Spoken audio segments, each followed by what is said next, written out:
우리의 인생에서 최고의 노후란 무엇이 있을까요? 행복한 노후라는 것은 무엇을 뜻하는 걸까요?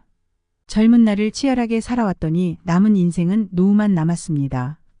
그러나 속절없는 시간 속에 갑자기 나이는 먹어갔고 준비는 되지 않았지요. 우리의 행복한 노후, 최고의 노후를 위해 우리는 무엇을 해야 할까요? 오늘은 이것에 대해 소개시켜 드리겠습니다. 안녕하세요. 행복한 노후입니다. 영상을 시청하시기 전 구독, 좋아요, 알림 설정 부탁드립니다. 바로 시작합니다. 행복한 노후 준비를 위한 첫 번째 단계는 건강을 유지하는 것입니다. 우리의 몸은 점점 늙어가고 있습니다. 그중 가장 빠르게 감소하는 것은 신체 부위 중에 바로 근육입니다. 몸의 노화가 빠르게 찾아왔다고 느끼는 것이 바로 근육인데, 이 근육은 젊을 때 얼마나 잘 관리해 왔냐에 따라 노후 건강이 좌우됩니다. 근육이 없는 사람은 순발력, 지구력이 떨어지며 다칠 위험이 커집니다. 또한 낙상이나 골절, 골다공증에도 많이 노출되게 됩니다.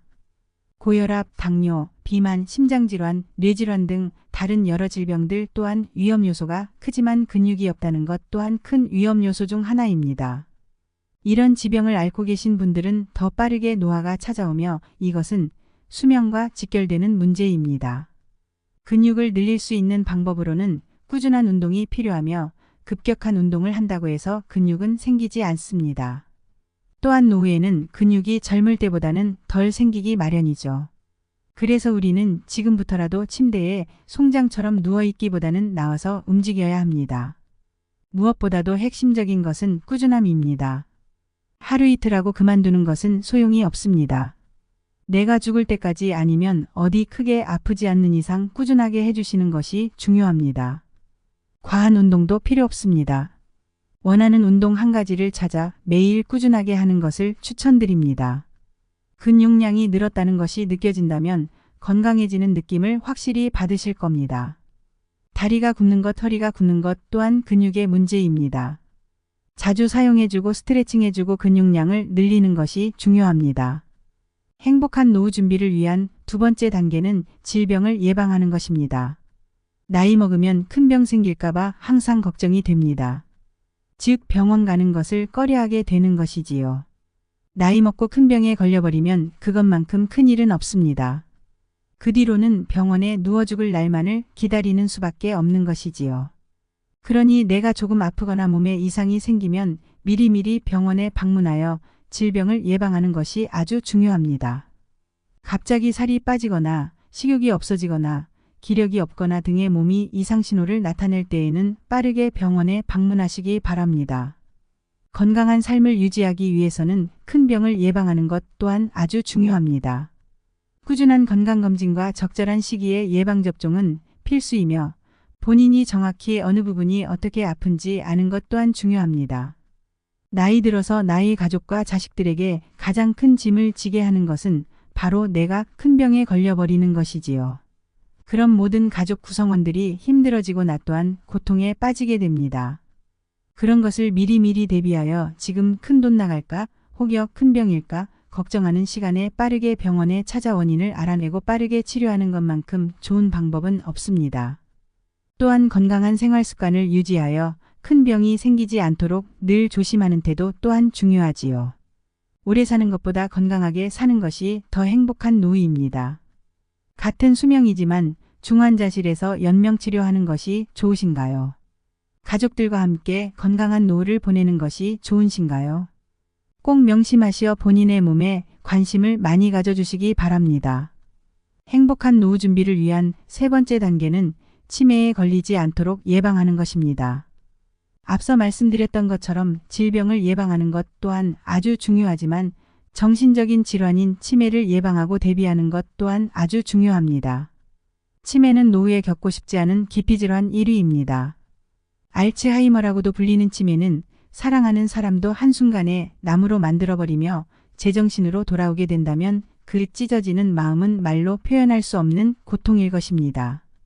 치매의 전 단계는 대개 우울증에서부터 시작되는데 노년 우울증은 정말 심각한 현대 질환 중의 하나입니다. 노후에 우울증이 오는 이유는 삶의 목표를 잃었거나 가족이나 주변 지인들과의 관계 단절, 삶의 회의감에서 오는 것이 대부분입니다. 이러한 상황이라면 무엇보다 나 자신이 스스로 바뀌려는 노력이 가장 중요합니다. 제가 스님께 물었습니다. 이러이러한 고민들이 있는데 이것은 어떻게 해결하나요? 내 마음속을 비우고 번뇌에서 벗어나는 것이 해결책이라고 말씀하셨지요. 상황이 달라지지 않는다면 나의 생각을 바꾸는 것이 해결책이라고 말씀하신 것과 같다고 생각합니다. 상황이 바뀌지 않는다면 내가 가지는 마음을 긍정적으로 바꿔보도록 노력하세요. 이것은 의사가 처방해 주는 것도 아니며 약물로 바꿀 수 있는 것 또한 아닙니다. 힘들어도 주변인들과 꾸준하게 교류하며 소통하고 내가 즐거움을 느낄 만한 무엇인가를 꼭 찾으시길 바랍니다. 무엇보다 사회에서 소외되지 말고 계속 사람들 속에 함께 하시기 바랍니다. 작고 사소한 것들로 인해 우울증이 막아지는 것이며 그러면 치매에게서도 한 걸음 더 멀어지는 계기가 되는 것이지요. 즐거운 노후를 즐기십시오. 그것이 최고의 예방책입니다. 행복한 노후 준비를 위한 네 번째 단계는 나의 마지막을 계획하시기 바랍니다. 노후가 되면 어느 날 내가 어떻게 죽을지 모릅니다. 내가 갑자기 병원에 입원하게 된다면 연명치료를 할 것인지, 갑자기 죽게 된다면 재산은 어떻게 할 것인지 나의 죽음에 대한 계획을 세워보시는 것입니다. 나의 죽음에 나의 의견은 가장 중요합니다. 타인이 나의 죽음을 선택해 줄 수는 없는 노릇입니다. 미리미리 대비해 두어서 나쁠 것은 없지요. 한 살이라도 멀쩡할 때 웃는 얼굴로 영정사진을 찍어두는 것 또한 좋은 방법입니다. 갑작스럽고 혼란스러운 죽음이 아닌 슬기로운 죽음을 맞이하기 위해 미리미리 계획을 세워두는 것입니다. 유서를 작성해 보세요. 그냥 의미 없이 흘러갔던 하루하루가 소중하게 느껴질 것이며 남아있는 인생을 더 보람차게 보내야겠다는 삶의 원동력 또한 생길 것입니다. 또한 소원했던 주변 사람들에게 연락하며 남아있는 생에 미련 두지 않도록 최선을 다하시기 바랍니다. 노후에는 죽음까지 버티는 시간이 아닌 어떻게 나의 삶을 멋지게 마무리할 것인지 고민하고 실천하는 시기로 사용하시기 바랍니다. 어떻게 늙어가느냐는 누가 만들어주는 것이 아닙니다. 오로지 나 자신에게 달려있는 것이지요. 어떤 노후를 보낼지 어떤 노년기가 될지는 나에게 달려있습니다. 지금부터라도 늦지 않았습니다. 어떤 노후가 되고 싶은지 구체적으로 고민해 보시고 바로 실천에 옮기시기 바랍니다. 여러분들의 노후가 노을같이 아름답기를 소망합니다. 오늘은 행복한 노후 준비를 위한 4가지 방법에 대해 소개해 드렸습니다. 영상 참고하셔서 개개인만의 아름다운 노후를 만들어 가시기 바랍니다. 시청해 주신 여러분들께 행복과 번영이 가득하시기 바랍니다. 오늘 영상이 유익했다면 구독, 좋아요, 알림 설정 부탁드립니다. 감사합니다.